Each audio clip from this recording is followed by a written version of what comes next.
오늘 우리가 배우려고 하는 건 뭐냐면 이제 율법과 복음을 정확하게 구분하는 그것을 우리가 배울 것입니다. 그래서 율법은 뭐냐, 복음은 뭐냐, 우리가 계속 배웠던 주제이긴 하지만 다시 한번 그걸 정리를 할게요. 그리고 구약과 신약의 통일성과 그리고 차이점에 대해서 오늘 배우게 될 거예요. 그래서 우리가 항상 느끼면 구약의 하나님과 신약의 하나님 다르게 느껴져요. 그리고 구약의 율법을 어떻게 이해해야 될지 모르겠어요.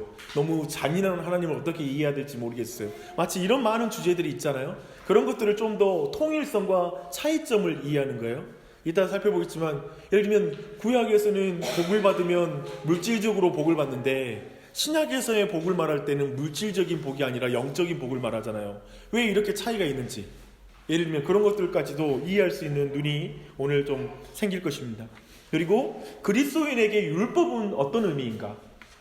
우리들은 아까 살펴봤다시피 은혜로운 언약, 즉 복음으로 말미암아 구원을 받잖아요. 그렇다면 그리스도인들에게 율법은 왜 지켜야 되는가? 그건 어떤 의미와 기능을 하는가라는 것을 살펴보게 될 거예요. 굉장히 중요하죠. 그 다음에 율법의 종류와 용도를 좀 볼 것이고요. 그 다음에 하나님의 주권적인 은혜를 통한 구원과 은혜 안에서 거룩한 삶을 살라는 요구, 이 두 가지. 이 마지막 줄이 사실은 굉장히 중요해요. 그리고 다음 주 계속 살펴볼 거예요. 2주에 거쳐서. 근데 이 마지막 질문, 우리가 하나님의 주권적인 은혜를 통해서 구원받은 걸 믿으십니까? 쉽게 말하면 나의 행함이 아니라 하나님의 행함으로 내가 구원받았다고 믿는 거예요. 우리가. 이건 기독교회밖에 없죠. 은혜로만 구원받았어요. 근데 왜 거룩한 삶을 요구하는가? 왜 교회 생활해야 되고, 왜 교회 와서 봉사해야 되고, 그리고 왜 우리는 끊임없이 죄와 싸워야 되고, 왜 좋은 선행을 행해야 되고, 왜 그걸 행해야 되는가? 천국 가는데 이미 따놓을 거 다 따놨는데 왜 내가 거기에 더해서 이걸 해야 되는가? 예를 들면 이런 질문은 많은 사람들에게 정리되지 않은 채 남은 사람들이 많아요. 그런 의미에서 오늘 내용들을 살펴볼게요. 이제 오늘 내용 차근차근 들어가 보겠습니다. 네, 우리 애들 기본 사운드니까 제 목소리에 집중해 주시기 바랍니다. 율법과 복음을 먼저 구분하는 것부터 시작해 보십시다. 성경에는 율법 언약과 그리고 약속 언약, 이 두 가지가 있다고 배웠습니다. 근데 이 율법 언약은 뭐냐면 행위 언약이라는 말로 했어요. 그리고 약속 언약은 은혜 언약이라고 했습니다. 그래서 그 내용은 이렇게 다르죠. 율법 언약은 이렇게 하라, 그러면 살리라 라는 내용의 모든 하나님의 명령이라고 배웠습니다. 그리고 은혜의 언약은 뭐냐면 내가 너를 위해서 이렇게 하겠다, 다 하겠다, 그러므로 너는 살 것이다 라는 것이 하나님의 은혜로운 언약이죠. 그렇죠? 근데 율법 언약 그 아래로 쭉 제가 한번 볼게요. 우리가 어떤 사람이 되어야 하는가를 율법 언약은 말해주고 있어요. 그래서 우리에게 명령하고 요구해요. 성경에는 우리에게 명령하고 요구하는 내용이 있어요. 그래서 우리가 어떤 사람이 되어야 되는지. 근데 그 어떤 사람이 되어야 되는지에 대한 그 어떤 사람은 뭐냐면 하나님의 형상이 되어야 돼요. 즉 율법은, 이 행위 언약은 하나님이 어떤 분이신지 그분의 성품을 분명하게 우리에게 알려줘요.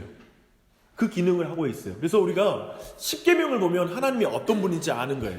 너는 이렇게 하라라는 명령을 보면 하나님의 성품이 보여. 하나님이 어떤 분이신지가 보여요. 그래서 우리가 볼 수 있죠. 네, 그 내용이 바로 우리가 행해야 될 내용이라고 우리가 이해할 수가 있을 것입니다.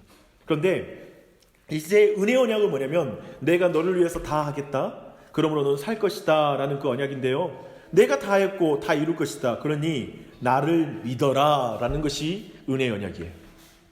그렇죠? 그래서 약속하고 격려하는 거예요. 이게 은혜로운 언약의 특징이에요. 그리고 그렇기 때문에 내가 다 했고 다 이룰 것이기 때문에 이제 하나님의 본체이신, 하나님의 형상이 아니라 하나님의 본체이신 예수님의 행하심으로 말미암아 우리가 회복되는 거예요. 그렇죠? 그렇게 회복되는 거예요. 그리고 이 내용을 우리는 믿어야 할 내용이에요. 이걸 행해야 될 내용이 아니에요. 믿어야 될 내용이에요. 그렇죠? 그래서 예수 그리스도의 공로에 우리의 공로를 더할 게 없어요. 오직 하나님의 행하심으로만 우리는 구원을 얻고 하나님의 형상이 회복되는 거예요. 그걸 지금 강조해서 보여주는 거예요. 그러면서 율법 언약과 행위 언약은 근본적으로 우리 모두에게 다르게 받아들여져요. 사실 율법 어느 언약이 여러분에게 가깝고 여러분에게 손에 잡혀요? 율법 언약이 잡히는 거예요. 왜 그러냐면 인간이 살아가는 모든 세상에서는 이 뭐냐면 인간의 본성에 맞는 인과율이라는 게 있어요. 원인이 있고 결과가 있다라는 거예요. 그래서 우리가 노력해서 우리의 공로로 구원받는 게 되게 와닿아요. 그리고 손에 잡혀요. 그래서 성도들이 이런 말 하잖아요. 설교를 들을 때 하나님의 행하심을 강조하는 설교를 들으면, 그리고 하나님의 주권을 강조하면 사람들은 어떻게 반응하냐면, 그러니까 우리가 어떻게 하라고요? 적용점을 말해주세요 라고 말해요. 왜냐하면 이 적용점이 우리에게는 설교할 때 마지막 적용점이 잡혀야지 들은 것 같아요. 무슨 말이냐면 내가 할 게 와야 돼. 내가 그래서 그걸 행해야지 뭔가 신앙이 뿌듯해지는 경향이 생기는 거예요. 그래서 하나님이 행하셨다 그러면 그럼 우리는 어떡하라고? 우리는 그러면 가만히 놀라고? 이거밖에는 계산이 안 돼. 지금 마치 하나님의 행하심을 강조하면 뭔가 내가 거기 인과율 안에 들어가야 된다고 생각하는 거예요. 근데 그런 지점에서 이 율법 언약이 되게 가깝고요. 우리에게 와닿아요. 그래서 모든 것이 내게 달려있다라는 거예요, 이게. 그래서 이 율법의 언약으로 깊이 치우친 신앙을 율법주의적인 신앙이라고 그래요. 근데 이 율법주의적 신앙에 기생하는 게 바로 기복주의 신앙이에요. 뭐냐면 새벽 예배 드리고 뭐하고 뭐 해서 하나님의 복을 더 얻어내겠다라는 것도 인과율이잖아요. 그러니까 이런 신앙으로 한국교회 신앙이 많이 가는 거예요. 그리고 우리가 지금 복음 중심의 교회를 한다고 해서 이 율법주의가 멀리 있는 게 아니에요.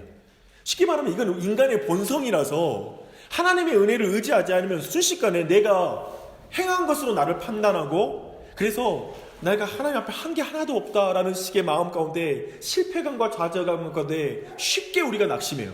그러니까 이 율법주의는 먼 게 아니에요. 이게 우리 본성과는 굉장히 맞다라는 거예요. 그런 의미에서 이건 계속 우리가 경계해야 될 부분이 되겠죠. 그런데 약속 언약은 어떠냐면 우리의 본성과 양심을 거슬리는 거예요. 그래서 알다시피 기독교인이 은혜를 외치면 양심도 없는 것들이라고 그래요. 맨날 죄 짓고 나서 또 은혜를 구하고, 죄 짓고 나서 은혜를 구하고, 항상 그 하나님께 의지하고 참 양심이 없다, 이런 식의, 또 우리 스스로도 자기에게 그렇게 말할 때가 있어요. 제가 늘 말씀드리잖아요. 신앙생활 오래 할수록 회개가 안 돼요. 회개가 되게 어려워요. 그러니까 자기 자신을 용서할 수가 없어요. 그러니까 신앙생활 할수록 내가 보는 건 자기 자신에 대한 분노감이 쌓인다는 거예요. 그리고 자기 자신에 대한 그 어떤 환멸과 그리고 거절감을 느껴요. 그래서 굉장히 하나님이 용서하신다는 말씀이 이제 더 믿기 어려운 신앙생활의 패턴으로 가기도 해요. 근데 그것이 바로 우리의 본성과는 그 은혜가 다르기 때문에 그런 것입니다. 근데 생각해보면 철저하게 이 복음은 뭐냐면 하나님의 계시와 성령님을 중요하게 강조해요. 성령의 도우심을. 그래야지만 이 복음의 은혜 안에 들어갈 수 있어. 이 은혜 안에 들어갈 수 있다는 걸 강조하는 거예요. 그렇죠? 그런 의미에서는 굉장히 수동적이잖아요. 그러니까 그런 이 수동적인 걸 우리가 참지를 못하는 거예요. 적극적으로 내가 뭔가 해야 된다고 생각하는 거야. 그러니까 하나님의 하신 것만으로 구원받았다는 게 우리한테는 도저히 믿어지지 않죠. 공짜가 어디 있어요? 그렇죠? 그런 생각이 드는 것입니다. 근데 이 은혜 언약은 모든 것이 그리스도에게 달려있다라는 거예요. 오직 하나님의 은혜에 달려있다라는 게 이 은혜로운 언약의 특징입니다. 근데 이 내용을 쭉 본다면 우리가 이제 율법과 은혜, 이것이 성경 안에 들어있는 내용이잖아요. 그렇다면 구약과 신약에 대한 좀 이해를 우리가 좀 더 한번 구체적으로 한번 이해할 수 있는 지금 틀을 가지고 있는 거거든요. 한번 구약과 신약을 다시 한번 살펴보게요. 사실 구약 성경을 뭐라고 말할 수 있냐면 율법과 함께 있는 복음이 있는 책이 구약 성경이다라고 말할 수 있어요. 그렇다면 신약은 뭐냐면 복음과 함께 있는 율법을 말하는 거예요. 이 특징을 보여줘요. 한번 봐볼게요. 사실 이 둘 성경은 공통점이 있어요. 두 개 다 가지고 있는 공통점이요. 뭐냐면 율법은 하나님의 성품을 반영하는 것이기 때문에 1.1획도 변하지 않아요. 그쵸? 구약에도 율법이 있고요. 신약에도 율법이 있어요. 이걸 놓치면 안 돼요. 그래서 제가 늘 말하지만 구약은 율법 시대이고 신약은 은혜 시대이다. 이런 건 틀린 말이에요. 복음 시대다 이런 말은 틀린 거예요. 율법과 복음은 늘 모든 역사 가운데 있는 거예요. 율법은 하나님의 성품이거든요. 그래서 예를 들면 신약에는 굉장히 많은 명령이 있어요. 예배하라는 명령이 있고요, 기도하라는 명령이 있고요, 서로 사랑하라는 명령이 가득해요. 그렇잖아요? 그리고 예수님 설교를 봐봐요. 마태복음 5장에 보면 하나님께서 우리에게 구체적으로 명령하세요. 어떻게 살 것을 명령하고 있어요. 왜냐하면 하나님의 성품이기 때문에. 또한 구약의 성도들은 모두 오실 그리스도를 바라보며 믿었고 신약은 오신 그리스도를 믿고 있는 거예요. 제가 늘 말했잖아요. 아브라함도 그렇고 구약의 성도는 어떻게 구원을 받았냐고요. 아브라함 뭐냐? 그리고 아담에게는 너의 여자의 후손을 통하여 구원자가 올 것이다라는 그 약속, 다들 이것을 고대하고 믿음으로 말미암아 구원을 받은 거예요. 근데 그 구원자가 누구라고요? 예수 그리스도인 거예요. 예수 그리스도의 그림자거든요. 그 구약에 있는 모든 그런 약속이. 그래서 그리스도를 바라보며 구약 사람은 믿었고 구원을 얻었고 신약은 오신 그리스도를 믿고 있다는 걸 볼 필요가 있습니다. 또 세 번째 공통점은 옛 언약의 성도들도 하나님이 거저주시는 은총을 토대로 세워졌고 그리스도의 중보에 의해서 확립되었다. 구약의 성도들도 하나님의 은총으로 말미암아 구원받는 거예요. 이제 그리스도를 통해서 확립되죠. 그 모든 것이. 그리고 네 번째로는 언약의 표징들이 본질적으로 동일하다. 구약의 할례는 신약의 세례로 지켜지고 있고요. 구약의 유월절은 신약의 성만찬으로 형식만 바뀌었을 뿐 본질과 의미는 동일하다는 거예요. 똑같아요. 그래서 이걸 오늘날 우리도 이 두 가지는 지키잖아요. 그렇죠? 예수님께서 이 두 가지를 제정하셨잖아요. 성찬과 그리고 세례를. 이것이 구약의 그런 내용들, 구약의 할례와 유월절을 말하고 있는 것이죠. 그리고 이 두 가지 할례와 유월절 또한도 하나님이 선택한 백성과 구원하심을 상징하잖아요. 동일하게 우리도 세례와 그리고 이 성만찬을 하나님이 우리를 선택하시고 구원하시고 인치신 것을 확증하는 교례로 내용으로 우리를 지키고 있습니다. 그리고 구약 공통점 또 한 가지는 구약도 나는 너희 하나님이 되고 너희는 나의 백성이 되리라. 제가 이거 굉장히 강조했잖아요. 그렇죠? 이 약속이 뭐냐면 곧 하나님과 언약적 연합으로 영생이 보장되었다는 말이에요. 언약적으로 연합되었다는 말에 여러분이 주목할 필요가 있어요. 그래서 하나님 약속한 거예요. 내가 너희 하나님 될 거야. 약속해. 그리고 너희는 나의 백성이 될 거야. 이렇게 하나님이 자기가 은혜롭게 그 사실을 확인하는 거예요. 그 사실을 보여줍니다. 그래서 이러한 내용으로 우리는 전체적인 내용을 이해할 수 있을 거예요. 사실 옆에 제가 말씀을 해놨는데요. 사실 이 내용이 1번에 해당하는 것입니다. 율법은 하나님의 성품을 반영한다. 그래서 말씀 보면 그러므로 하늘에 계신 너희 아버지의 온전하심과 같이 너희도 온전하라. 나는 전능한 하나님이라 너는 내 앞에서 행하여 완전하라 라고 말하고 있죠. 두 번째 부분은 좀 내가 또 인용하도록 하겠습니다.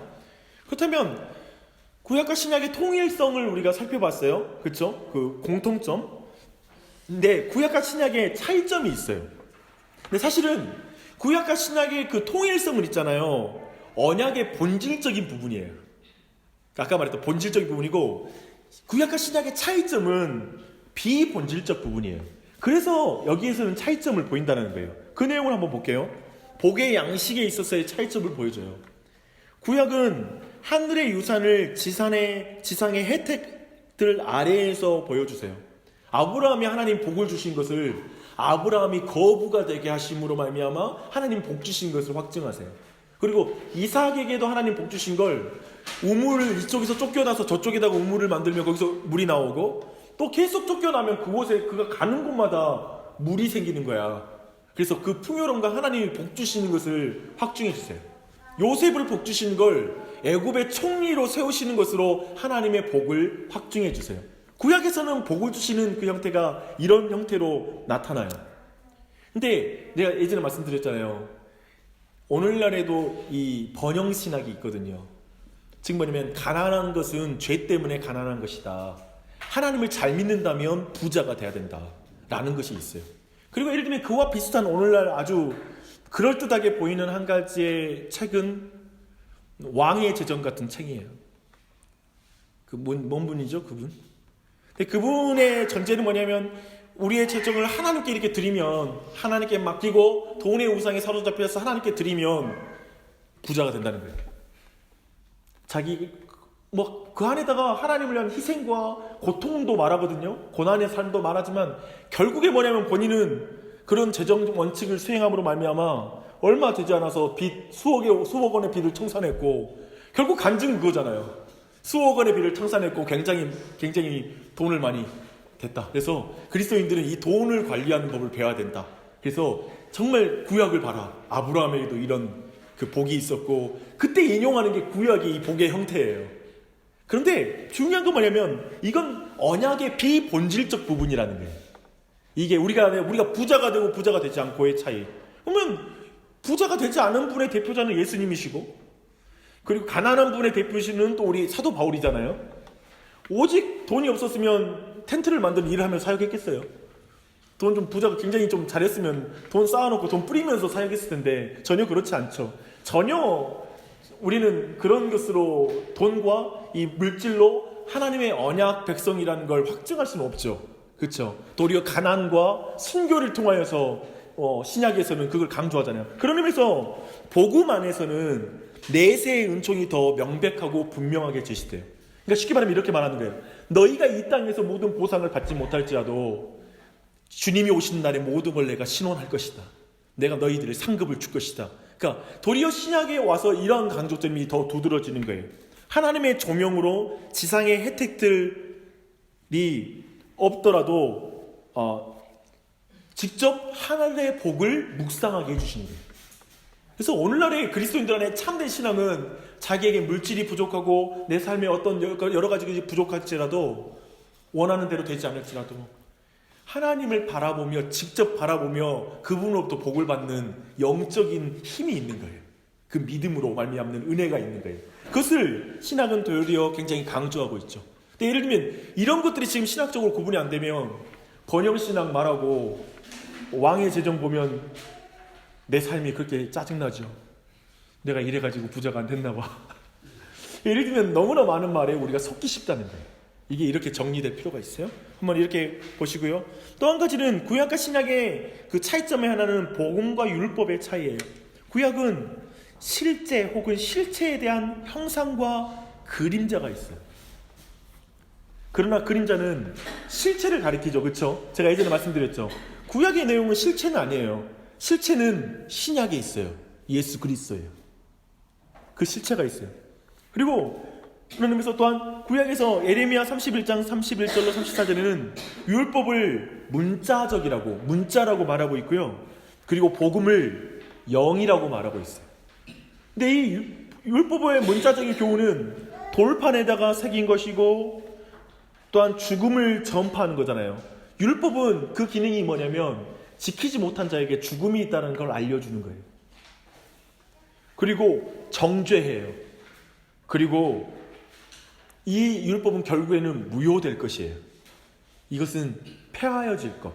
근데 이 폐하여질 것 나중에 설명해 드릴게요. 우리가 말한 대로 율법이 사라진다는 말이 아니에요. 그런 의미는 아니에요. 그리고 옆으로 가면 복음은 신약에서는 실체를 계시하고 복음은 영적 교훈을 말해요. 마음에 하나님의 법을 새겼고 생명을 전파하죠. 이 은혜와 복음은. 그리고 의를 전파해요. 복음은. 그리고 길이 있다고 말해요. 폐하여지는 게 아니라 이것은 온전히 영원한 거예요. 그래서 이 내용이 고린도후서 3장 6절로 11절의 말씀에 이 내용이 자세하게 나옵니다. 이렇게 했을 때 지금 우리는 구약과 신약의 통일성과 차이점들을 살펴봤어요. 질문 있습니까? 생각나는 거 지금 체크해 놓으십시오. 이따가 다시 질문해 주셔도 돼요. 근데 이제 들어갈 건 뭐냐면, 그렇다면 지금 율법은 영원히 있다는 걸 확인했어요. 그렇죠? 그렇다면 그리스도인에게 율법의 의미는 뭔가라는 걸 한번 우리가 살펴볼 필요가 있습니다. 근데 율법에는 좁은 의미와 넓은 의미가 있어요. 좁은 의미라는 말은 뭐냐면 우리가 이해하는 율법에 대한 개념이에요.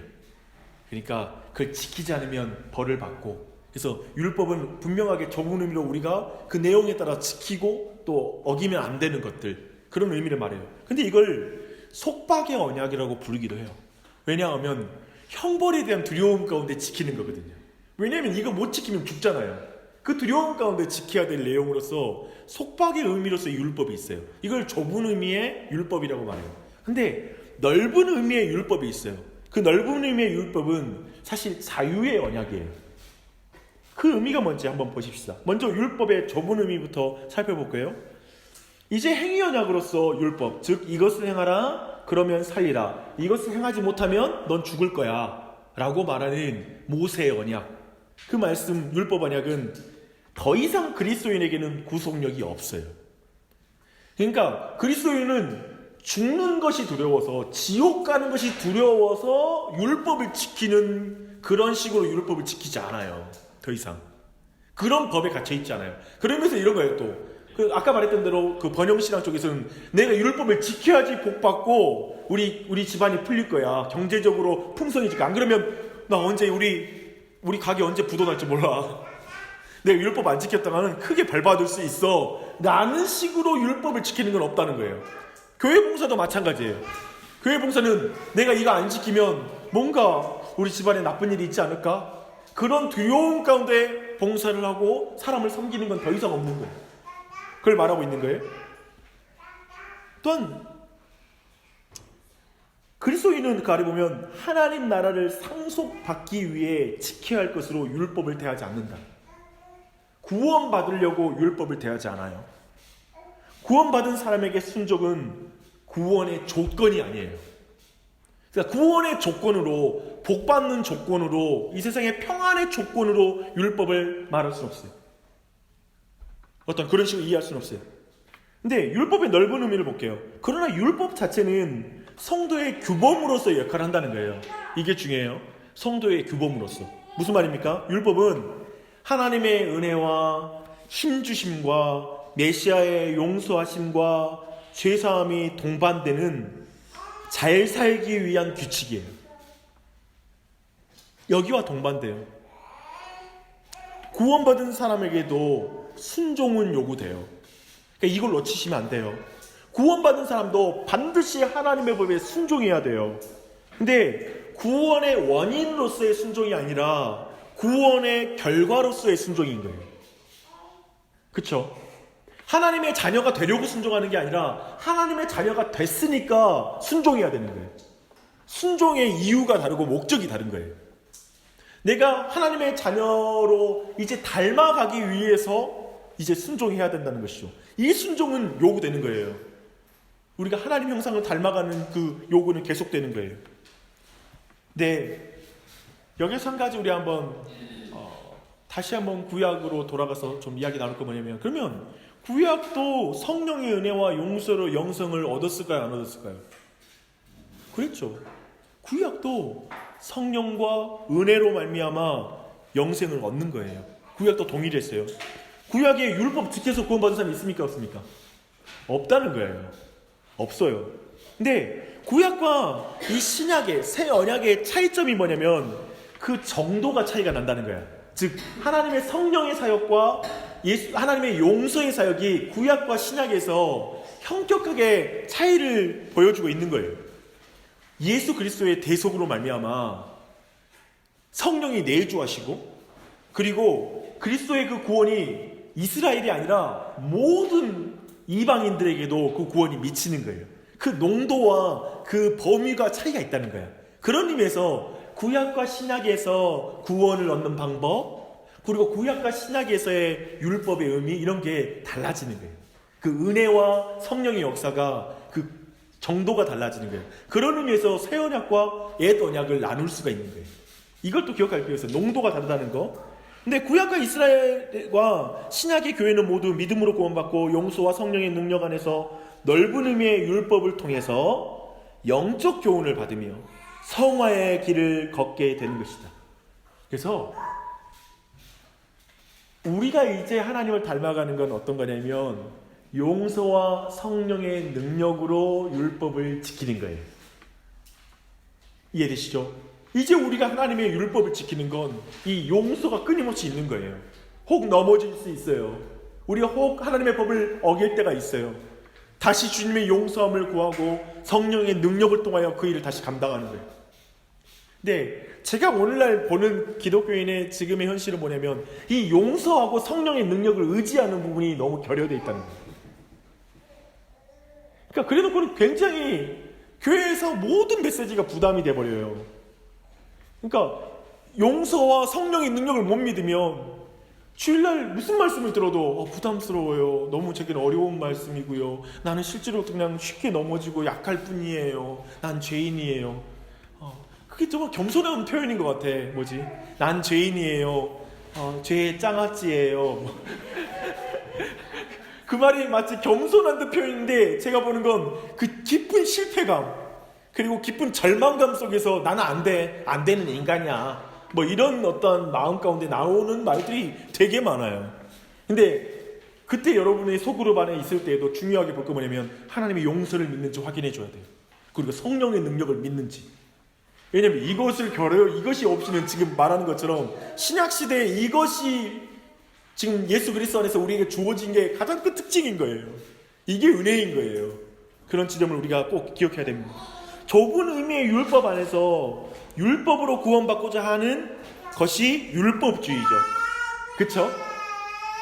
그러니까 이 좁은 의미의 율법을 지키려고 하는 그게 사실 신약과 구약에는 들어설 자리가 없다는 거예요. 신약에만 들어설 자리가 없는 게 아니라 예수 그리스도 이후만 들어설 자리가 없는 게 아니라 구약에도 이 율법으로 말미암아 좁은 의미의 율법을 지켜서 영생을 얻으려고 하는 시도는 거절되는 거예요. 이건 기독교에 존재하지 않아요. 율법을 지켜서 구원 얻고자 하는 거 존재하지 않아요. 바리새파가 부딪힌 게 이 지점이죠. 바리새파는 끊임없이 결국 자신을 의지해서 구원을 얻으려고 하는 거예요.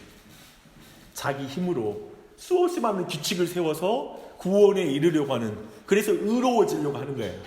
그러니까 예수님이 마태복음 5장에서 산상 설교에서 너희들의 의가 서기관과 바리새인의 의와 같은 의로는 하나님 나라에 들어갈 수 없다라고 말하는 것이죠. 그래서 여러분들 자꾸 열심 내가지고 뿌듯해지려고 하는 시도를 멈추십시오. 막 여러분이 봉사 많이 해서 뭐 많이 깨달아서 공부 많이 해서 그러려고 하지 마십시오. 제가 찬찬히 보니까요, 공부 많이 하는 것도 그렇고 뭐 다른 것도 그렇고 이게 굉장히 자기 만족적이에요. 자기 만족적. 이거 못하면 아무튼 그렇게 죄책감 느껴지고, 이거 안 되니까 신앙생활 또 절망감 느껴지는 거예요. 이게 또 잘하는 사람은 엄청 교만해져요. 늘 말씀드리잖아요. 제가 예전에 한번 말씀드렸잖아요. 우리 한 목사님 하시는 말씀, 제자 훈련을 그렇게 만든 목사님들이 그렇게 분노가 많다는 거예요. 교회에 제자 훈련을 만들어 놓고 훈련시키는데 훈련을 안 하니까 성도들이 안 하는 사람에 대한 정죄감이 있는 거예요. 왜 이렇게 좋은 걸 안 해? 왜 이렇게 귀한 시간에 참여하지 않는 거야? 라고 해서 화가 나는 거예요. 그렇지 않겠어요? 열심히 막 준비하고 했을 거 아니에요. 그럼 그만큼 오면 얼마나 좋아 보이겠어요. 근데 여기에 오류가 있는 거예요. 여기에 무서움이 있는 거예요. 저는 사실은 너무 감사하게도 너무 자유예요. 감사한 건 뭐냐면 이것은 사실 나는 처음부터 경계해 왔던 주제였어요.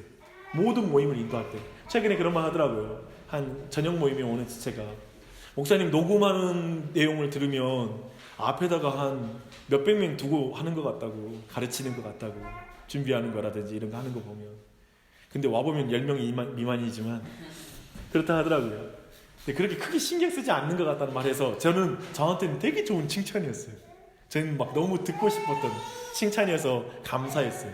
근데 뭐냐면 우리는 그렇게 내가 이렇게 했으니까, 생각해보면 그 좋은 훈련의 자리를 마련한 것은 사람을 세우고자 하는데 만들어 놓고 사람 정죄해버려요. 근데 신앙생활이 여기로 많이 가요. 교회 봉사 왔다 다른 사람 툴툴거리다 갈 수 있다니까요. 나는 이렇게 봉사하고 이렇게 열심히 하는데 왜 저 사람은 놀고 있나, 이 정죄하고 돌아간다니까요. 잘 생각해보면 한국 기독교는 안 온 사람들은 온 사람들 눈치 보고 신앙생활하든지, 괜히 뭐 준비한 사람 눈치 보면 괜히 마음에 부담 가지고 있든지, 이런 식의 패턴의 신앙생활을 해요. 그리고 봉사하는 사람들은 참 약간 높아져가지고 참 이렇게 하려고 하고. 아니다. 지금 이 자체가 그런 게 아니라고 가리키는 거예요. 이게 교묘합니다. 늘 말씀드리잖아요. 옳은 걸로 사람 죽여요. 옳은 걸로 사람 잡아요. 제일 두려운 것입니다. 그래서 그 사실을 기억할 필요가 있겠죠. 그래서 신약과 구약에는 율법주의가 들어설 자리가 없다라는 사실을 우리가 꼭 기억하시길 바랍니다. 그렇다면 이제 한번 좀 더 정직하게 우리가 이제는 구약에서 율법을 우리가 읽게 되잖아요. 그리고 신약을 보는데, 그렇다면 율법의 종류에 대해서 한번 좀 더 구체적으로 살펴볼 필요가 있어요. 왜냐면 이건 구약 성경 읽을 때 여러분이 적용할 때 이걸 다 살펴봐야 될 부분입니다. 우리가 분별 못하면 안 돼요. 첫 번째는 뭐냐면 율법의 종류는 세 가지가 있어요. 도덕법과 의식법과 시민법이에요. 근데 도덕법은 뭐냐면 십계명이에요. 그래서 하나님의 형상으로 창조된 인간의 양심에 새겨져 있는 법이라고 이해하면 됩니다. 십계명이 있어요. 그리고 의식법이 있어요. 의식법은 각종 제사의 의식에 대한 법이 이제 레위기라든지 이런 데 잘 나와 있죠. 거기 보면 음식과 관련된 법들도 있잖아요. 그것도 의식법이에요. 그리고 시민법이 있어요. 이건 뭐냐면 이스라엘 백성은 신정국가잖아요. 제가 늘 강조했잖아요. 그 독특한 지점이라고. 신정국가인 고대 이스라엘만 유효했던 시민법이 있어요. 그 나라에서만 지켜야 되는 법이 있어요. 이 세 가지 법이 있는데 무엇이 폐지됐습니까? 예수 그리스도로 말미암아 이제 더 이상 유효하지 않는 거? 의식법과 시민법이에요. 이건 더 이상 우리에게 유효하지 않아요. 그래서 이 두 가지 모두는 예수 그리스도의 그림자이며 모형인 거예요. 그래서 실체가 와버렸잖아요. 그러니까 더 이상 모형은 필요가 없죠. 모델하우스는 이제 아파트 분양 끝나면, 그리고 실제로 입주하면 더 이상 거긴 들어올 필요가 없죠. 더 이상 존재할 이유가 없죠. 빨리 없애야죠. 그렇죠? 이것은 이스라엘 국가 시대에 한시적으로 주어진 거예요. 그리스도가 오셔서 하나님 나라가 시작한 이후에는 더 이상 필요하지 않게 되었다는 거예요. 왜냐하면 예수님이 성취되었기 때문에. 지난번에 제가 하나님 나라를 시대 구분해줬죠. 하나님 나라의 원형이 뭐라고요? 에덴 동산. 하나님 나라의 모형이 이스라엘. 그렇죠? 그 다음에 하나님 나라의 이제 실체가 누구시라고 했죠? 예수 그리스도. 그리스도로 말미암아 하나님 나라가 시작했잖아요. 회개하라 천국이 가까이 왔느니라 라고 말하고, 왕이 직접 이 땅에 와서 이 땅에 지금 이제 하나님 나라가 확장되고 있는 중이잖아요. 그리고 마지막 날에는 모든 죄가 제거되고 대적들이 사라지고 하나님 나라가 완성되잖아요. 극치에 이르게 되잖아요. 이제 그날을 우리가 새하늘과 새 땅에서 경험할 거예요. 지금은 그 과정 중에 있는 거예요. 그렇게 우리가 전체 이 시대를 구분한다면 이 의식법과 시민법 자체는 그리스도로 말미암아 하나님 나라가 왔으니까, 더 좋은 하나님 나라가 왔잖아요. 그리스도로 말미암는 하나님 나라. 그러니까 이 모형은 사라져야죠. 모형이 없어진 거죠. 그런 개념에서 이 두 가지 법이 사라진 거예요. 그렇다면 도덕법은 어떻게 우리에게 와닿는가? 사실 예수님은 도덕법의 요구를 축소하지 않고 내적 의미를 강조함으로 더 한층 강화시켜요. 마태복음 5장을 보세요. 우리가 봤던 산상 설교예요. 거기 보면 율법은 하나님의 온전하심과 같이 온전하라고 요구하는 건 자명이에요. 하나님이 온전하신 같이 너희도 온전하라, 완전하라고 지금 율법을 요구하고 있는 거예요. 예수님이 그걸 가르쳐 주셨어요. 너희들이 하나님이 완전하신 것 너희도 완전하라. 예수님이 하신 말씀입니다. 자꾸 성경, 기독교 신약적으로 오면 성도들이 어떻게 생각하냐면, 대강 살아도 예수님 믿으면 그냥 구원 받는데, 이 개념을 그냥 예수 믿고 나서도 그냥 대강 살아도 되는 것처럼 약간 그러게. 그러니까 너는 느슨해도 돼, 너는 불완전하도 돼. 맞죠? 우리는 불완전하죠. 근데 예수님 완전하시니까. 근데 사실은 예수님이 너희들은 완전하라고 요구해요. 근데 그 말의 배경은 뭐냐면, 자꾸 지금 이스라엘 백성이 서기관과 바리새인의 의로워진다고 생각했거든. 그러니까 그들에게 분명히 요구하는 거예요. 너희들은 완전해야 된다. 적당한 수준의 의의가 아니다.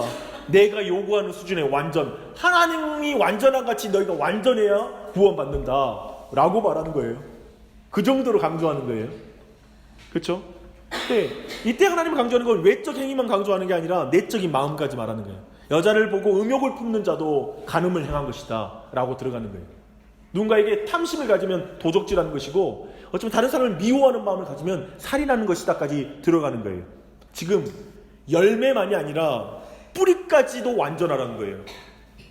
그래서 이제는 과거에는 형사상 처벌을 받는 식의 율법, 외적으로 내가 잡혀들어 간음을 행하는 것은 죄라고 생각했지만 이제는 그 뿌리에 있는 간음하는 그 음란한 마음까지도 하나님이 지적하시는 거예요. 거기까지 완전하라는 거예요. 그걸 예수님은 도덕법을 완전하게 그걸 확장시키고 있죠. 그리고 분명하게 그 근본에 있는 내용까지 한층 강화시켜요. 이렇게 이해한다면 그러면 도덕법을 지키는 자가 있습니까? 이제 그런 면에서 볼 때는 이제 켈빈이 말한 율법의 용도 세 가지를 배워야 돼요. 그러면 예수님이 이렇게까지 율법을 강조시켰을 때 그것이 의도하는 게 뭐냐 이거예요. 그 용도를 우리가 살펴봐야 돼요. 근데 그 첫 번째 용도가 뭐냐면 규범적 용도예요. 신자의 삶의 규범으로서 주어진 도덕법, 율법의 저주가 제거된 신자들만에게 위에서 주어진 기능이에요. 그러니까 뭐냐면 이제 율법에 저주는 없어. 우리가 십계명을 지금도 우리가 읽잖아요. 그리고 우리가 아직도 하나님의 명령을 듣잖아요. 거기에 이제 우리가 더 이상 그걸 지키지 않은 저주에 대한 두려움은 없어요. 이미 예수님이 그 모든 걸 지키지 않는 우리를 위해서 저주를 당하셨어. 그래서 더 이상 우리에겐 저주는 없어요. 그런데 그것 자체는 우리에게 규범이라는 거예요. 왜냐하면 하나님의 형상이니까. 규범으로서 여전히 우리에게 기능하고 있다는 거예요. 그래서 그리스도 예수 안에서 선한 일을 위하여 너희가 지음을 받았다라고 말하는 거예요. 근데 이 표현도 봐봐요. 그리스도 예수 안에서 너희가 선한 일을. 그리스도 예수 안에서라는 게 빠지면 옛날 계명과 옛날 계명과 또 다르다고 말할 수는 없어요. 동일하게 은혜로 말미암는 지킴이니까요. 그런데 여하튼 그리스도 예수 안에서 선한 일을 하도록 지음받은 거예요. 은혜 안에서 선한 일을 행하도록 지음받았다라고 말하고 있는 것입니다. 그렇다면 이 규범적 용도가 말해주는 게 뭐예요? 규범적 용도는 분명하게 있잖아요. 우리에게 기준을 말해주는 거야. 이 규범이라는 건. 너 이렇게 살아야 돼. 내가 너를 부르고 내가 예수 그리스도를 통하여 너를 구원한 이유의 기준과 방향과 목적이 이거야 라고 알려주는 게 율법이에요. 그래서 지금도 우리 율법을 사랑하는 거예요. 왜냐하면 우리에게 그 기준을 알려주니까. 하나님이 어떤 분이신지 알려주니까 우리는 율법을 사랑할 수 있는 거예요. 형벌은 없잖아요. 그래서 우리에게는 그 율법이 도리어 너무나 고마운 것이죠. 우리 인생에도 그래요. 잘 생각해보면 참 건강하게 그리고 이 땅을 바르게 살고 싶은 사람은 법이라는 게 고마운 거예요. 그런데 범법자들에게는 법이 싫은 거예요. 좀 벌 안 받고 마음껏 범죄를 저지르고 싶은 사람에겐 법이 있는 게 못마땅스럽고, 또 이럴 때 이제는 대기업에게 유리하지 않는 법이 만들어진 걸 대기업 사람들은 너무 싫어하죠. 화가 나죠. 그래서 그 법이 만들어지지 않게 하려고 온갖 로비를 다 하겠죠. 그런데 우리에게 있어서는 형벌에 대한 두려움이 없기 때문에 율법을 생각할 때 그걸 지키고 원하는 사람에게 그게 너무나 고맙고 감사한 거예요. 하나님이 어떤 분이 알려주니까. 그 규범적 기능이 율법의 기능이에요. 두 번째 한번 기능 봐볼게요. 두 번째 의식법이에요. 의식법 자체의 기능은 뭐냐면 범죄를 억제하는 효과가 있어요. 그러니까 의식법 같은 경우는 부정과 정결 이런 것들의 내용들인데요. 죄송해요. 그 내용이 아닙니다. 그 율법의 두 번째 기능은 범죄를 억제하는 효과예요. 그래서 교통법규가 있잖아요. 있기 때문에 교통 위반이 있는 거 아시죠? 그렇죠? 교통법규가 없으면 위반이 없어요. 위반 시 불이익이 있고 그로 말미암아 벌금을 내야 되잖아요. 우리가 제일 아까워하는 벌금이 교통 딱지잖아요. 너무 세상에 제일 아까운 돈이에요. 교통 속도 위반, 주차 위반이든 이런 게 너무나 속상하죠. 아마 그 순간 싸우고 싶은 마음이 생기는 것 같아요. 그런 거 너무 아까워서 속상해해요. 그쵸? 근데 이거 자체가 하는 기능은 뭐냐면 되게 우리가 속도를 확 줄이게 만들어요. 왜냐하면 그거 어기면 돈 나가니까 속도를 또 줄이게 됩니다. 반드시. 그런 기능을 하고 있다. 율법의 기능은 그런 기능이에요. 율법의 저주가 근데 문제는 뭐냐면 이거예요. 제 생각에 이게 우리한테 작동이 잘 안 돼요. 율법의 저주가 이미 해결된 신자들에게 효과를 나타내지 못하는 경우가 있다. 그렇지 않나요? 우리가 담력 없는 건 뭐냐면 지어도 용서 받으니까 나의 신분에 이상이 없어. 아무튼 그런 담력 가운데 그냥 말씀 어겨버리고 육체대로 살고 하는 사람이 있을까요, 없을까요? 여러분 각자 대답하시고. 율법의 저주를 해결했으나 그 죄의 쓴맛과 죄로 말미암아 하나님과 멀어진 고통을 대수롭지 않게 여기는 경우에 그럴 거예요. 근데 제 생각에는 그 죄의 쓴맛과 죄로 말미암아 하나님과 멀어지는 고통을 아파하지 않으면 사실 구원받은 믿음인지 한번 확인해야 돼요. 사실 이 지점이에요. 그러니까 그냥 죄로 말미암은 쓴맛도 뭐 괜찮아 뭐 그 정도 잠깐 맛보고 그냥 주님이 용서해 줄 거고 뭐 하나님과 뭐 멀어지는 것도 또 좋아질 텐데 뭐 사실 여기 안에 이미 그 구원을 얻는 참된 믿음과 회심이 있었는지가 확인돼야 될 그런 그 관점은 이런 관점이에요. 그래서 그런 의미에서 이 부분 사실 내 죄가 정말 너무 고통스럽다. 내가 이걸로 말미암아 하나님과 멀어지는 그 시간들이 너무 고통스러운 거예요. 그래서 그 죄에 대해서 멀리하고 싶은 마음이 우리 마음에 있어야죠. 이게 참 신자들이 가지고 있는 마음입니다. 근데 이게 보니까요 단계가 있어요. 이 마음을 느끼다가 서서히 타협하다가 죄를 짓는 거예요. 그러니까 대부분의 그리스도인들이 그런 의미에서는 한번 자신이 어떻게 넘어지는지 한번 잘 볼 필요가 있죠. 네. 그리고 이게 두 번째 기능이었어요. 율법의 세 번째 기능이 굉장히 중요해요. 교육적인 용도가 있어요. 죄가 무엇이며 그 결과가 어떤 것인지 보여줌으로 그리스도가 필요하다는 걸 깨닫게 해주는 게 율법의 기능이에요. 굉장히 중요한 기능이에요.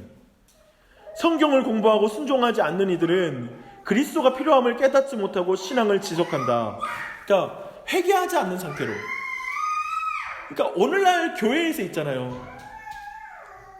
사실 한 되게 유명한 미국에 계신 한 목사님이 계시는데 그분은 자신의 이제 은퇴를 앞두신 목사님인데 제가 아는 목사님에게 그런 고백을 하더라는 거예요. 자기는 우리 교회 사람들 중에 자신이 섬기는 교회 사람들 중에 20%라도 천국에 같이 갈 수 있을까? 라는 걸 의심한다는 거예요. 그것이 자신에게 너무나 후회가 되고 아프다는 거예요. 그러니까 지금 현실에서 볼 때 진짜 그러니까 그리스도가 필요함을 깨닫지 못하고 교회를 다니는 사람들 그리고 진짜 그 회개가 무엇인지를 느끼지 못하고 신앙생활하는 사람들 우리 얼마나 있는가 한번 돌아볼 필요가 있어요. 두렵게 우리가 이걸 체크해야 될 사실은 시점이 와 있어요. 최근에 그런 것도 말하더라고요. 그 한 목사님이 TV에서 한 교회에 이제 가서 강의를 TV에서 보는데 정말 말도 안 되는 설교를 하는 거예요. 정말 상상할 수 없는 메시지를 전하는데 성도들이 아멘 아멘 외치더라는 거야. 근데 그런 걸 보면서 깜짝 놀라는 거 뭐냐면 과연 정말 저들 가운데 구원받은 사람이 얼마나 있을까? 지금 저런 메시지에 저 설교에 아멘을 한다면 저렇게 열광한다면 저것의 아멘의 실체는 뭐냐? 그러니까 진지하게 보는 거죠. 사실은 오늘날이 되게 혼탁한 시대라는 사실을 우리가 부인할 수 없는 것 같아요. 그런 의미에서 이것은 누가 체크해 주는 게 아니에요. 사실은 누가 볼 수가 없어요. 저는 사실은 성도들 만나봤을 때 제가 늘 처음에 물어보는 게 그런 게 있어요.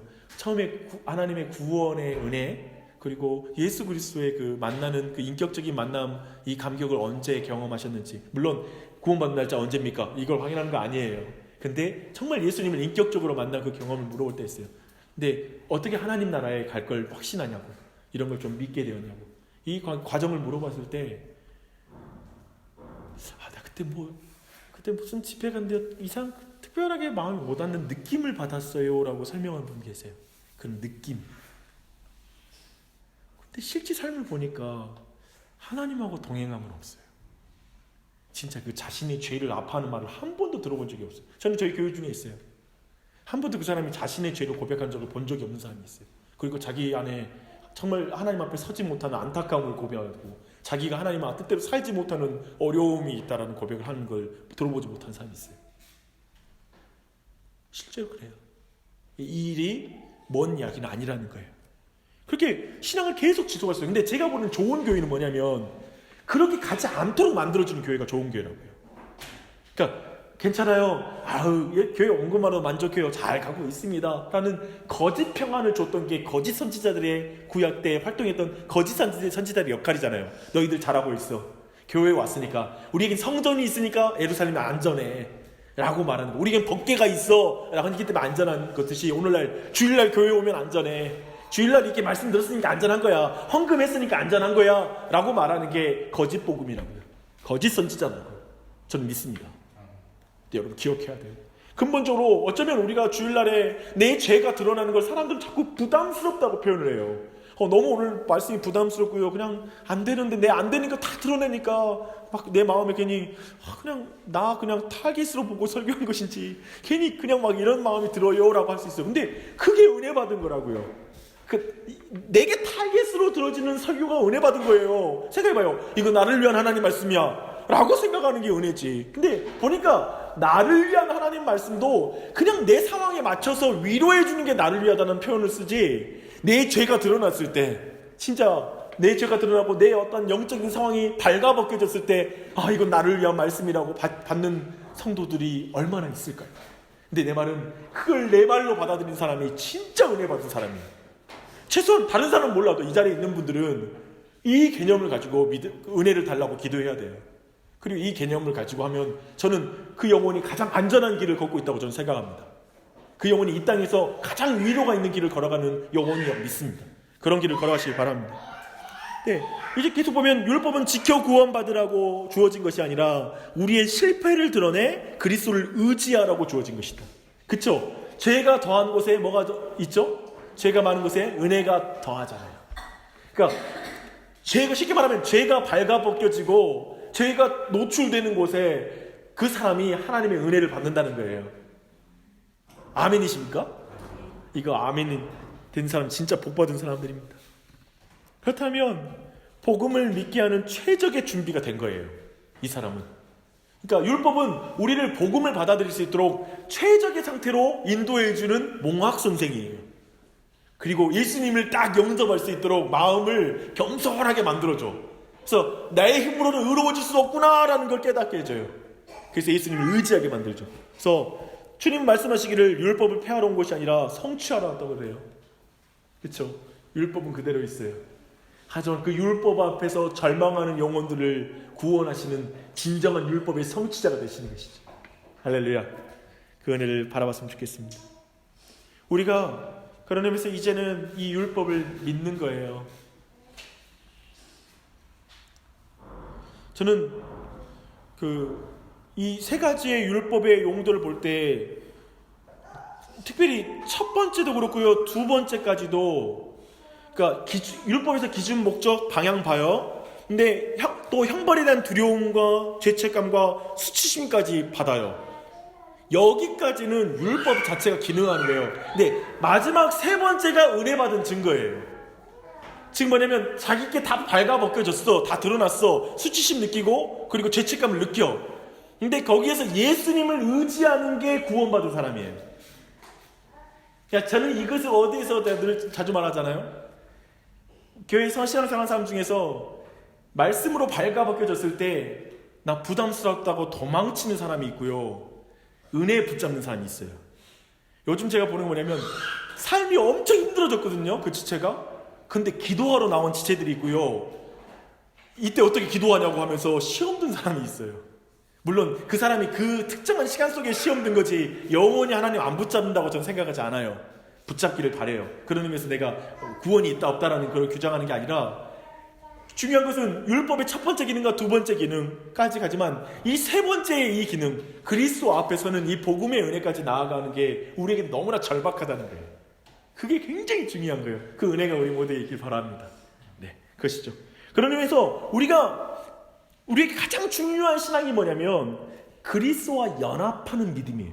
그 아래 말씀 로마서 6장 3절로 6절 볼게요. 무릇 그리스도 예수와 합하여 세례를 받는 우리는 그의 죽으심과 합하여 세례를 받은 줄을 알지 못하느냐. 그러므로 우리가 그의 죽으심과 합하여 세례를 받음으로 그와 함께 장사되었나니 이는 아버지의 영광으로 말미암아 그리스도를 죽은 자 가운데서 살리심과 같이 우리를 또한 새 생명 가운데서 행하게 하려 함이라. 만일 우리가 그의 죽으심과 같은 모양으로 연합한 자가 되었으면 또한 그의 부활과 같은 모양으로 연합한 자도 되리라. 우리가 알거냐 우리의 옛사람이 예수와 함께 십자가에 못 박힌 것은 죄의 몸이 죽어 다시는 우리가 죄에게 종노릇하지 아니하려 함이라. 이 말씀의 중심에 보니까요, 우리로 또한 새 생명 가운데 행하게 하려 함이라, 즉 율법을 지키게 하려 함이라 라고 말하잖아요. 근데 이 일을 철저히 그리스도와의 연합을 통해 사는 거예요. 그래서 제가 본 건 여러분, 아까 제가 예수님의 용서와 성령님과의 동행을 강조했죠. 그래서 신약의 성도의 핵심은 뭐냐면 믿음인데요, 이 믿음이 뭐냐면 그리스도와 연합되었다는 믿음이에요. 난 그리스도와 연합되었어 라는 믿음으로만 오늘날 우리가 거룩한 그 영적 전쟁과 성화의 삶을 살 수 있어요.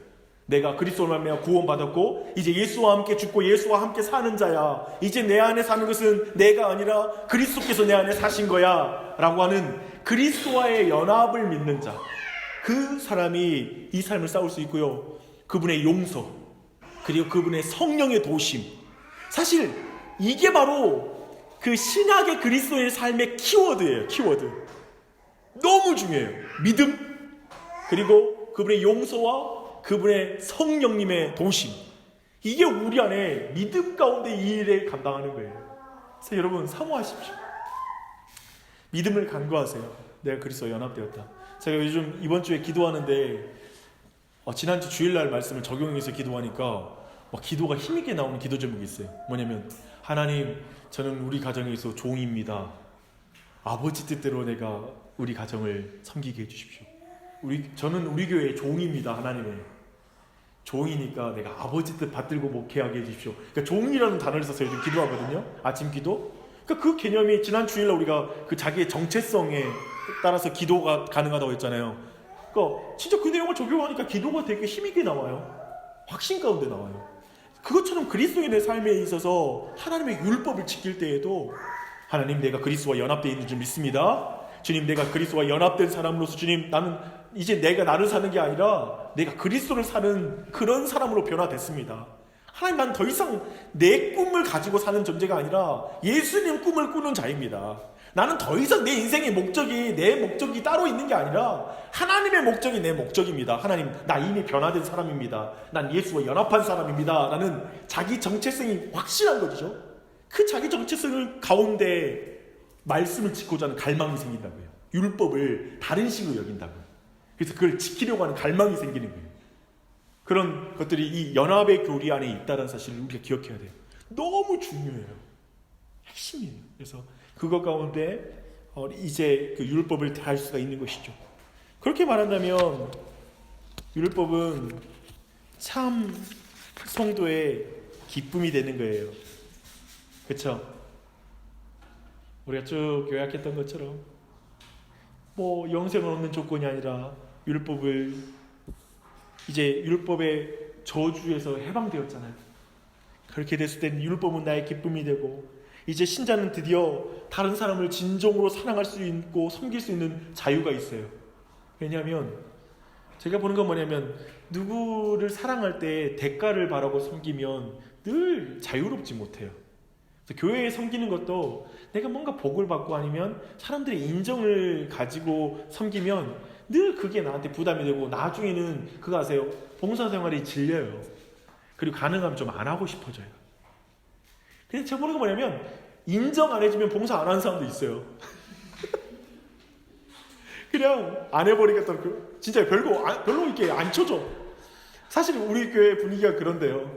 그렇게 안 쳐주시잖아요. 그쵸? 우리가 그렇게 인정해주거나 막 누가 섬겨줬습니다 하고 칭찬해주거나 이런 분위기도 아니고, 자유롭게 섬기기를 바라고 되게 편안하게 하나님 앞에서 섬기기를 바라잖아요. 근데 어쩌면 그렇게 인정 안 해주면 안 섬기는 사람도 많을 거예요. 그쵸? 그런 의미에서 볼 때 제가 보는 건 뭐냐면, 누군가의 시선을 의식하지 않을 때 진짜 자유로워지더라고요. 예를 들면 하나님의 시선만 의지하면 그 사람이 되게 자유로워요. 하나님의 인정만 바라면 되게 자유롭게 봉사가 가능해요. 그리고 누가 옆에 없어도 가능해. 혼자 자기 일을 가. 저는 그게 자유자라고 생각하거든요. 자유로운 사람. 근데 그런 자유가 임하는 거죠. 율법 이렇게 됐을 때 참된 성도는 자유로워지는 거예요. 율법이 아니라 복음 중심적 신앙생활을 하면 자유로워지는 거예요. 이제 더 이상 구원을 얻기 위해 복받기 위해서 율법 지키지 않아요. 저주가 두려워서 율법 지키는 게 아니에요. 이제 성령님을 받은 그리스도인들은 마음속에서 하나님의 법과 하나님의 기쁘신 뜻을 행하는 게 막 소원이 되는 거예요. 마음에 이제 그 마음을 지키고 싶은 생각이 드는 거예요. 제가 이거에 대한 하나의 방식이 뭐냐면, 봉사를 안 하면 알아요. 봉사를 못하게 하잖아요, 그리스도인들을. 진짜 거듭난 그리스도인들 봉사도 못하게. 그러면 시간이 갈수록, 처음에는 피곤해서 좀 멈출 때가 있어요, 우리가. 근데 시간이 갈수록 섬기고 싶다. 죄송해요, 우리가 요즘 죄성이 있는데 여러분과 지금 전혀 와닿지 않는 말을 하고 있는지 모르겠네. 근데 이제 그 마음이 생겨야 되는 거예요. 이제 은혜 받으면 내가 이대로 받으면 안 되는데, 받고만 있으면 안 돼, 내가 어떻게든 더 섬겨야 되는데, 내가 받은 은혜가 얼마나 큰데 라는 마음이 막 마음에 솟아나는 거예요. 그래서 내게 주신 은사를 그냥 놔두는 게 이게 하나님 앞에 죄스러워. 하나님 내게 주신 은혜가 이렇게 반주하는 것이면 그걸로 그냥 하나님께 드리고 싶은 거예요. 애기 낳고 빨리 복귀를 해야 된다는 얘기예요. 너무 오래 하면 참을 수 없으면 빨리빨리 복귀할 수 있으니까, 알죠? 누리자매님, 너무 막 오래 참으려고 하지 마요. 그냥 하나님 주신 마음이 있으면 빨리 복귀할 수 있으니까 그 남편에게 맡기고 복귀할 수 있다. 이제 성도의 순종은 의무적인 순종과 두려움으로부터 나오는 노예적인 순종이 아니에요. 사랑하는 부모님의 마음을 기쁘게 하려고 하는 착한 자녀의 그 마음에서 우러나오는 부모님을 섬기는 마음이 있듯이, 이제 하나님을 그런 마음으로 섬기게 되는 거예요. 그리고 교회도 그렇게 섬기는 거예요. 예수를 믿는 자들은 이제 하나님 사랑과 이웃 사랑을 율법으로서 대하지 않아요. 그저 그것이 조항으로 나 해야 되니까 라는 어떤 그런 중압감과, 안 하면 뭐가 안 될 것 같은 어떤 벌 받을 것 같은 마음으로 하지 않아요. 어찌 사랑이 억지로 가능하겠어요. 그래서 마음으로부터 하게 돼요.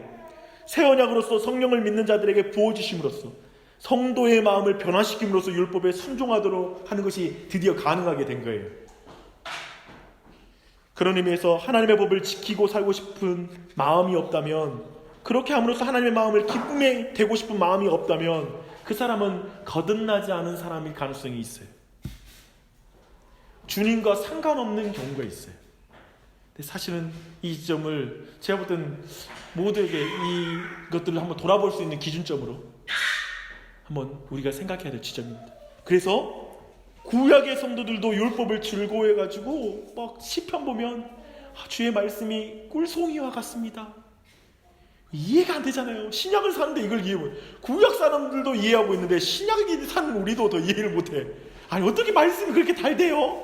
참만 오는데 부담되는데 막 이런 식으로 말하는 거지. 교회 봉사가 부담스러워요. 이렇게 섬기는 게 부담돼요. 저는 한편 너무나 지나쳤던 게 있었던 것 같아요. 한국 교회가 그냥 주일이면 아침 예배를 5번 드려야 되고 막 그렇게 드리면 얼마나 힘들었겠어요. 저는 그런 것들에 대해서는 정말 우리가 잘 조절해야 된다 생각해요. 근데 하나님을 섬기는 많은 것들, 그분을 닮아가는 것이 우리 안에 즐거움이 됐으면 좋겠어요. 율법은 성도의 규범이 되고 새 언약은 옛 언약을 폐한다. 율법은 폐하여지지 않죠. 아까 제가 이거 설명했죠. 율법은 폐하여지지 않아요. 근데 율법 언약 혹 행위 언약은 구원의 조건으로서의 율법이 폐해지는 거예요. 네, 이렇게 기억하면 돼요. 그러니까 성경에 보면 예수님이 오시는 말미암아 율법이 폐해지는 것처럼 말하는 구절이 있잖아요. 그건 구원을 얻는 언약의 조건으로서, 그런 개념으로서의 조건, 구원의 조건으로서의 폐하여짐이라고 이해하면 됩니다. 그래서 새 언약이라고 말씀하셨음에 첫 것은 낡아지게 하신 것이니 낡아지고 쇠하는 것은 없어져 가는 것이니라 라고 말씀하셨죠. 그래서 율법은 하나님의 도덕법으로서 모든 성도의 삶의 규범과 원칙이 되는 것이다. 그래서 이제 어떠세요? 좀 율법에 대해서 좀 더 정리가 되신가요? 네, 정리가 안 될 수 있습니다. 이제 마지막으로 한번 한 독배 최신 장비를 갖춘 독배 이야기를 나누겠습니다. 읽을게요. 우리는 미끄러지듯이 항구에서 나와 우리 죄가 용서되고 우리는 하나님과 바른 관계를 맺었다는 것을 아는 기쁨으로 흥분된 채 전력으로 항해한다. 우리 구주에 대한 사랑으로 감사로 가득한 마음을 가지고 구주께서 자신의 말씀 가운데 우리에게 지정해 놓은 길을 열심히 따라가려 한다. 그러나 넓은 바다로 갔을 때 영적인 침체를 만난다. 우리는 하나님의 율법이 방향을 제시해 주지만 능력을 주지 않는다는 것을 발견한다. 우리는 이 책을 읽거나 저 세미나에 참석하거나 또는 영적 승리를 위한 이 계획을 따르거나 죄를 극복하기 위한 이런 단계들을 따름으로써 배를 다시 바른 방향으로 가게 할 수 있다고 생각한다. 이런 안내자들은 율법도 아니고 복음도 아니다. 단지 동료 선원들의 유익한 조언들이다. 이런 조언들은 복음보다는 더 율법적이다. 왜냐하면 그것은 성공을 위한 조건으로서 요구사항을 부과하기 때문이다. 그러나 조언을 많이 받으면 받을수록 여러분이 영적으로 죽어있다는 느낌을 더 받게 된다. 완전히 지쳐 포기하고 다시는 항해를 하지 않겠다는 결심을 하든지. 여러분에게 정말 필요한 것은 신선한 강력한 바람이라는 것을 깨닫는다. 그 바람은 언제나 구원을 주시는 그리스도다. 여러분이 정말 필요한 것은 하나님이 누구시며 하나님이 여러분을 구원하기 위해 무엇을 하셨으며 신실하지 않은 항해자에 대한 하나님의 신실하심 때문에 여러분을 기다리고 있을 새로운 세계에 대해서 계속해서 반복적으로 가는 일이다. 이것만이 돛의 바람을 잔뜩 받게 해서 바람이 거세게 불 때 예수님 여러분을 안전하게 항구로 다시 돌아가게 할 수 있다. 우리의 신앙의 여정에서 만나는 경험이었죠, 그렇죠? 여러분, 율법이 가져다 주는 것은 절망 아니면 자기 의예요. 신앙생활 중간에 여러분 많이 헤맸을 거예요, 그렇죠? 그리고 주변에 막 사람들 모르면 조언해 줬을 거예요. 조언하는 게 대부분 이거잖아요. 기도해, 뭐해. 대부분 여러분으로 하여금 절망감을 만들어내는 거예요. 근데 그걸로 신앙의 회복이 일어나잖아요. 거대한 바람이 필요해요. 복음의 능력이 필요해요. 하나님이 행하신 일들을 다시 주목해야 돼요. 그래서 구속 언약을 은혜 언약 안에서 그리스도를 주신 것을, 그리스도께서 대신 행하신 것을 주목하십시오. 그것이 새 언약의 백성으로 하나님을 사랑하고 이웃을 사랑하게 하는 능력을 줄 것입니다. 복음은 직설법이에요. 직설법이란 말은 뭐냐면 이거예요. 명령법이 아니라 직설법이다. 뭐냐면 우리에게 신앙은 너에게 뭐뭐 하라라는 게 신앙이 아니에요. 하나님이 어떻게 행하셨다라는 직설법이에요. 직설법 다음에 명령법이 있는 거예요. 그러니 너희가 이렇게 행하라. 항상 이 순서를 기억하세요. 신앙의 회복은 항상 이 순서로 회복되는 게 신앙의 순서예요. 제가 예전에 마이클 홀튼이라는 한 유명한 신학자가 있어요. 그가 그런 말을 했어요.